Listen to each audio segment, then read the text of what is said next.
Hi everyone, this is tulip. Welcome to my another mini blog. So আজ বিকেল বিকেল মা আর আমি দুজন মিলে বেরিয়ে পড়েছি একটু পার্কে যাওয়ার জন্য। আমার বাড়ির ঠিক কাছেই পার্ক, যার জন্য হাঁটা পথেই চলে যাওয়া যায়। আর বেশ কিছুদিন ধরেই ভাবছিলাম যে একটু পার্কে যাবো, সবসময় বাড়িতে বসে থাকতে ভীষণই বোর লাগে। তো ফাইনালি আজকে এসেছি। আজকে প্রচণ্ডই গরম ছিল, প্রচণ্ড রোদ ছিল। তো ভেবেছি যখন তো যাবই, নয়তো আশাই হচ্ছে না। তো ফাইনালি চলেও এসেছি। আর আজকে যেহেতু প্রচণ্ড গরম, তার জন্যই হয়তো পার্কটা প্রচণ্ড পরিমাণে ফাঁকা ছিল, অন্য সময় খুব ভিড় থাকে।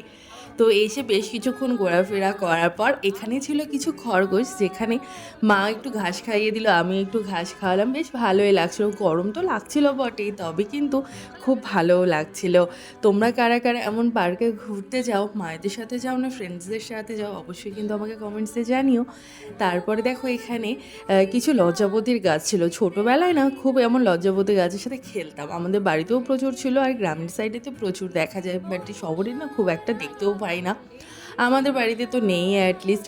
তো যার জন্য ওই পার্কে দেখতে পেয়ে বেশ একটুখানি লজ্জাবতী গাছের সাথেও খেলাধুলা করলাম। আর এই ফুল গাছটা না দেখতে এতটা সুন্দর লাগছিল, কি সুন্দর হলুদ হলুদ হয়েছিল। একটু হাওয়া হলে আর একটু হয়তো ভালো লাগতো, কিন্তু যাই হোক, একটুখানি ঘোরাফেরা করার পর ফাঁকা দেখে দোলনায় একটুখানি বসলাম। একটু দোল খাওয়ার পর মাকেও বললাম যে তুমিও একটু বসো, দুজন মিলে একটু দোলনায় একটু দোল খাই। দুজন মিলে বেশ কিছুক্ষণ ধরে গল্প টল্প করলাম, বেশ ভালো লাগে। বড় হয়ে গেলে সবাই যে বলে না যে মা আর মেয়ে বান্ধবী হয়ে যায়, একদমই ঠিক কথা।